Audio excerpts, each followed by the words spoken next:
দীর্ঘক্ষণ একই ভঙ্গিতে থাকার কারণে ঘাড় সামনের দিকে ঝুঁকে যাচ্ছে কিছু মানুষের। যেমন দীর্ঘক্ষণ ল্যাপটপ, মোবাইল, ট্যাব ব্যবহারের কারণে অনেকেরই ঘাড় সামনের দিকে ঝুঁকে যায়। এই সমস্যাটিকে টেক্সট নেক বা ফরওয়ার্ড হেড বলা হয়। আর এটি থেকে মুক্তি পাওয়ার উপায়ও রয়েছে। সবসময় শির দ্বারা সোজা করে বসবেন বা দাঁড়াবেন, চোখ সোজা রাখবেন, তা যেন কাঁধের সাথে সমান্তরাল ভঙ্গিতে থাকে। তারপর থুতনিতে দুটো আঙ্গুল রাখবেন। এই অবস্থায় আস্তে আস্তে ঘাড় সোজাভাবে পেছনের দিকে নিয়ে যাবেন, আবার আস্তে আস্তে সামনের দিকে গিয়ে ছেড়ে দিবেন। খুব বেশি চাপ দেওয়ার দরকার নেই, এতে ঘাড়ের গঠনে চাপ পড়বে।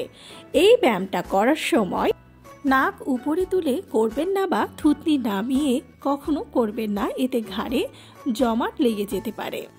আর যা করতে পারেন তা হলো, প্রথমে শির দ্বারা সোজা করে বসবেন, থুতনিতে দুটো আঙ্গুল রেখে ঘাড় পেছনের দিকে আলতো করে বাঁকা করবেন। 5 থেকে 10 বার গুনে তারপর ছেড়ে দিবেন। এই ব্যায়ামটি করলে ঘাড়ের যে পেশিগুলো মাথার সাথে কান ও কাঁধের সমান্তরালে সোজা রাখে তা সক্রিয় হয়। তারপর আবার মাথা সামনের দিকে নিয়ে আঙ্গুলের ভরে রাখবেন। আরও একটি পদ্ধতি জানুন।